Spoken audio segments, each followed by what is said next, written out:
time for Around the Ozarks in 5, brought to you by the Butterfly Palace. Have the best day ever adventuring through the rainforest at the Butterfly Palace. And Springfield Greene County Park Board, reminding you to go play.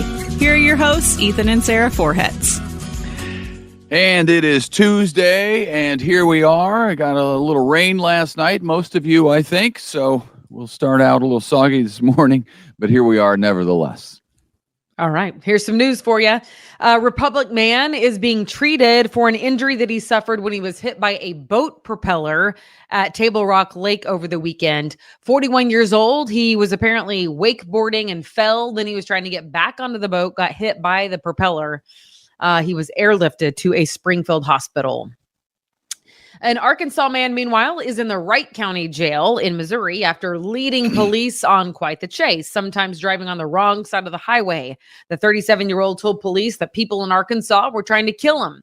He also told an officer that he thought the officer wasn't real. The man was eventually stopped by a Wright County Sheriff's deputy who did a pit maneuver and got him. The man admitted to using meth, and he is now facing several charges in that case. That's crazy. That was actually the sheriff himself that did the pit maneuver and stopped him. But it was a wild police chase with a guy who's, mentally unfit. It sounds like at least he was during this. There was a police chase on Saturday morning as well that Caroline and I were eyewitnesses to. That was like multiple counties. I read about it, but there wasn't a ton of information yet online. So anyway, though, it was really wild because there were I bet there were 15 Greene County deputies, but he had come from the east on 60, and it was really crazy because I was like, man, they are for sure in pursuit of that guy. It was early though. It was like 6:30 in the morning on Saturday. So anyway, there you go. Yeah, it's pretty wild. It's scary because, innocent people can be caught in that. So I understand trying to stop them, and you got to stop the guys sometimes. Yeah. Another Republican has entered the race for governor in the state of Missouri. State Senator Bill Eigel from St. Charles County calls himself a diehard conservative Republican, says both parties have failed us. He'd like to see the state get rid of the income tax, like the overall income tax for the state. Many other states have already done that, as well as personal property taxes. He joins Lieutenant Governor Mike Kehoe and Secretary of State Jay Ashcroft now in the race as politics is beginning to heat up a little bit. Branson, meanwhile, is focusing on hotels and motels that are not complying with city code. The city has identified several lodging establishments, they call them, that don't follow permitting and licensing rules. Some of the issues have been long-time issues, but Branson says this is a new focus on them and some coordination that will help among government entities that will give the city a united front to crack down on them. So we'll see what happens. Well, the future is now. This is kind of crazy. Tyson Foods is planning to send out self-driving refrigerated trucks for deliveries. Right now, they will only be driving in Northwest Arkansas. The robots driving them will allow them to be on the roads for 18 hours per day. And Tyson cited them as an answer to the nationwide driver shortage. At the beginning, a human driver will be in the cab to monitor the truck and take control if needed. That's crazy. Eventually they won't be needed. Yeah, that's really, really wild. I cannot fathom how that could be safe at all. Only because my sister got a new car like maybe a year ago, and I had to drive it home from Branson for her on an occasion. And it like has all the correcting, I don't know, like it somewhat drives for you, I guess. Like if you are cutting a corner or going over a line, I don't know, it was honestly, it was disconcerting. And I felt like, I'm paying close attention. Like, let me be the one, because I just don't trust it. I don't know. I didn't like it at all. Yeah, I think you can turn off some of those features. I had the same. My first experience was when I was down at the hurricane down in Florida, the Tallahassee area for Hurricane Idalia. We rented a car. My photographer and I rented a car so that we could drive to places that the whole convoy couldn't get to. And it was one of those that would tell you that you're drifting, or you could even if you had it on cruise control, the wheel would drive for you. But like, it was obnoxious because here's what I say: either do it or don't, because every 30 seconds or less, it would like beep and tell me to touch the wheel. So then I had to get the wheel and go like just jerk the wheel a little bit to let it, I'm still there. So what's the whole point of that if you can't drive? And it was doing a fine job, but there was one time that we were coming up behind a car and it almost like slams on the brakes, which is overly dramatic. Right. There's plenty of room, but it doesn't know that I know there's plenty of room. And if there's people behind you, that was my concern with, what if somebody's behind me? It just slammed on the brakes. Yeah, it's strange. And our cars are old enough that they don't have any of those features, but maybe once you get used to them, I don't know. So maybe someday we're all going to be used to the robots driving around on the road. Well, like it or not, it's coming, and you'll have to get used to it because our robot overlords will not let you say anything. Yeah, good luck. All right. Well, you may or may not know this. I did not know this, but the national nonprofit Fight Colorectal Cancer is located in Springfield. Who knew?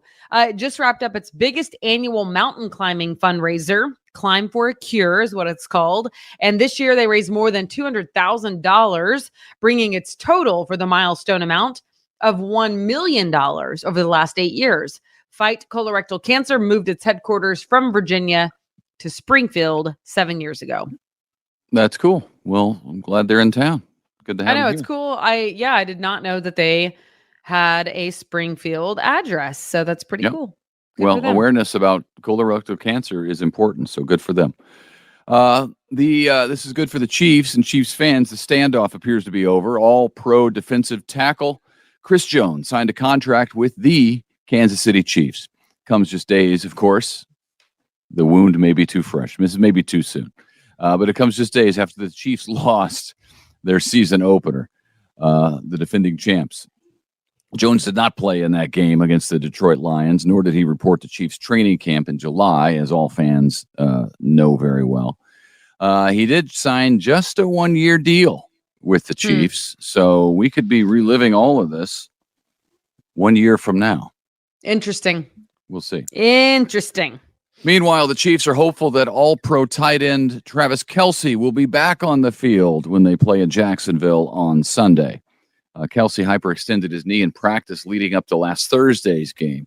The Chiefs made him inactive for that game, but they're now hopeful that he'll be ready to take the field on Sunday. Chiefs are 1-0, or 0-1. No. Yikes.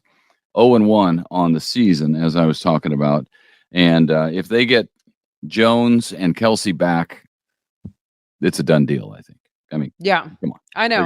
I'm hopeful as well. So we shall see. Certainly could have used Kelce in the last game. All right. Speaking of sports, the lineup for the Bass Pro Tournament of Champions has changed again. Rainier Beach High School from Seattle is replacing Cardinal Hayes from New York in the Showcase Tournament. The Tournament of Champions can adjust the field of teams that are invited if they want to, contractually, if you will, if the star players transfer to a different school district. They have that liberty to do that. And that is what happened. This is the second time, in fact, that this lineup has changed because of some of the key players transferring school districts. So the tournament is now set for January 11th through 13th, and it is always a great time. Yeah, it's interesting now. These players, I mean, it's all over. It's college now, and it's even high school sports. The players from year to year go to the highest bidder, basically. So I don't like it.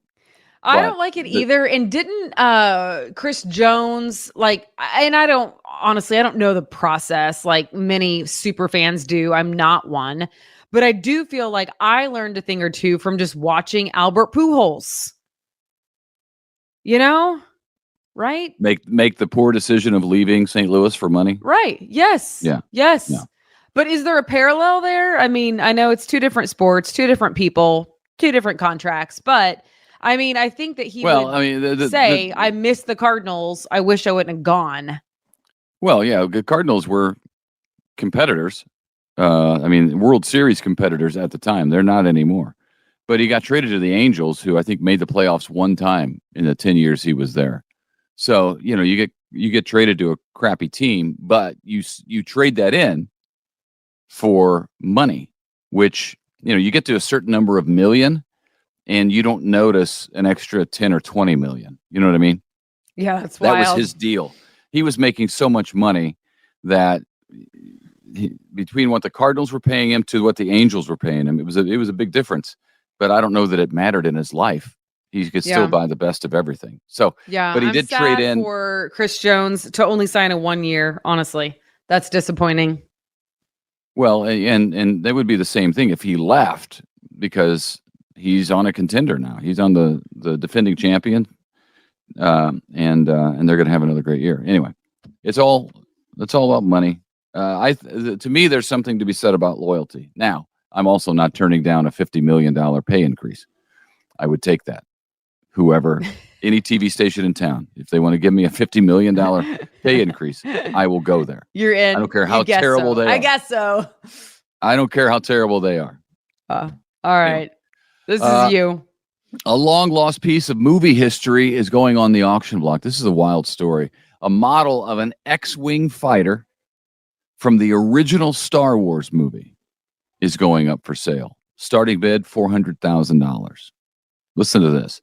It's just a small model because, it's so valuable because it's actually what George Lucas used to create the space scenes in the original movie, way back before there was any kind of computer graphics to create them. So he used little models and he used camera tricks to make it look like a space fight. And one of these models is one that was actually used in the movie. It's super cool. No one knew they were missing that, or no one knew where the missing X-Wing was until some friends of a guy were going through the belongings of an avid collector who passed away last year. The guy also happens to be a model builder and is nominated for an Oscar during his life for something else completely. So, Close Encounters of the Third Kind, I think. Anyway, they found it at his house in a cardboard box. They opened it up and they found that is the missing X-Wing, because there are only 4 of these things that were used for close-ups during the original Star Wars. So they knew that one of them was missing. This dude had it, and now it's going up for auction because he has passed for at least $400,000. Yeah, that's fascinating. Yeah, and you got to think about how revolutionary it was whenever there were not computers to make computer graphic. If you've ever seen, even if you don't like Star Wars, just watching the documentary about how it was made is incredible. Yeah, I believe that, and I love a good documentary, even though I can't tell my husband, but I'm not a huge Star Wars fan. But hey, listen, I will watch the documentary all day long. I like a good documentary on anything. It doesn't even matter the topic, honestly. If it's true story, I'm in. All right, if you love books, listen up. This is for you. This week is the big fall Friends of the Library book sale. Always popular. It starts tomorrow, goes through Sunday at the E-Plex, which is at the Ozark Empire Fairgrounds. The hours are 10 to 8 tomorrow through Friday. And then on Saturday, it's 10 to 5. And on Sunday, it's 1 to 5. So check it out. Friends of the Library book sale. Also, it's a big weekend for bull riding at Thunder Ridge Natural Amphitheater in Ridgedale. The Missouri Thunder bull riding team is hosting its 2nd annual PBR Thunder Days competition, Friday through Sunday. If you want to get tickets, check them out at pbr.com or ticketmaster.com. Man, that'll be a great weekend to go to that. It's going to be like 70s. That's nice. Yeah, the PBR is incredible. If you've never seen it, it's intense. I have seen it. It's intense. It's good. And it's a little bit stressful. Yeah. A little bit like, is this going to remain PG rated? Because you don't know what's going to happen, and it's scary. So it's like any kind of racing. Same deal. Car racing, right. NASCAR. Yeah. Even Tour de France. Yep. Oh, Tour de France. It's hard to watch. I'm telling you. It's true. They got that documentary. Speaking of documentaries, they've got a documentary on that. I mean, it's a series on the Tour de France on Netflix. Yep. Just living the dream, Tour de France. Yep. All right, everybody. Have a great Tuesday. Thank you so much for joining us. And enjoy the day. Enjoy the fall-like temperatures out there. Yeah, a lot of rain last night. More rain possible today. You can check out Abby's Wake Up Weather forecast right where you get this podcast. So check it out and have a great day. See you tomorrow. It's time for Around the Ozarks Wake Up Weather. Here's your host, Abby Dyer. Good morning, everyone. Welcome to your Tuesday. We are waking up to rain showers on the radar this morning. Nothing too heavy, but you might want to slow it down early on. Definitely headlights on, windshield wipers on, and umbrella in hand early today. I'm expecting that the rain showers become more isolated as we head through the rest of the day today. Temperatures starting out in the low 60s, about 61 either side of it early this morning, and we are going to be warming up into the 70s today. Low 70s for highs, 73 degrees. We're going to hold on to a good deal of cloud cover today, but it will not rain on us all afternoon. In fact, I'm expecting the skies to really clear up by the time we get closer to the lunch hour. So not a washout on this Tuesday, but isolated rain chances, at least for the morning hours. Overall, this rainfall is pretty light in nature. In fact, almost everyone seeing less than a half inch of accumulation.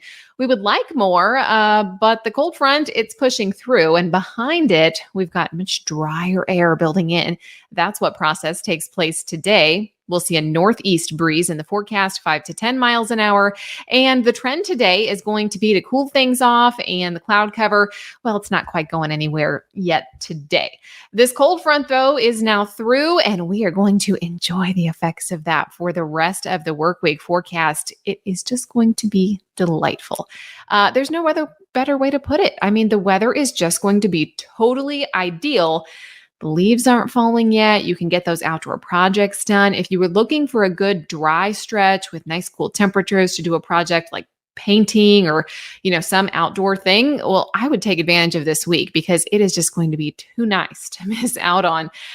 Temperatures in the mid 70s pretty much every day. And aside from what we have going on out there this morning, there are very limited rain chances in this extended forecast. The forecast today, 72, 73 degrees, and that's the high temperature for this afternoon. It will be a beautiful day. You might even want a long sleeve shirt, long sleeve tee. Too cold for a tank top. We've got a 70% chance of rain this morning. As I mentioned, I think it dries up by midday. We will then see the skies just cloudy in the forecast through much of the afternoon. Sunshine, it returns to the forecast tomorrow, and it kicks off this gorgeous stretch of weather. Temperatures in the mid 70s, both Wednesday and Thursday. I mentioned there could be a rain chance on Thursday. It's looking like less than 20%. So I've actually taken that off of the icon on the extended forecast map that I issue. Just know that there's like this tiny chance for isolated rain. I really think the rest of us are going to be dry for the week as we head through the rest of the work week and even into the weekend. Weekend shaping up to be fantastic. This September weather, it can go one of two ways, and it is just going our way so far. Over the last couple of days, we've seen nice weather, and we are going to see yet another beautiful week in the forecast. Again, what headlines across the country? We are still talking about Hurricane Lee, which is now once again a major storm. We will watch that, and the Northeast is going to be particularly concerned with the exact track here. Still a bit of uncertainty, but impact for the United States possible for New England. So all eyes on that. We are also, well, some of you, if you were up early this morning before dawn, about 90 minutes, you might have seen a comet. No, you were not mistaken. A comet visible early this morning. I'm going to pronounce this wrong, but I think it's called the Nishimura comet. It's a new one, just recently discovered in mid-August by an astronomer in Japan. If you were looking out toward the constellation Leo, you might have seen this brand new comet in the night sky. So kind of a cool sky watcher's delight early this morning.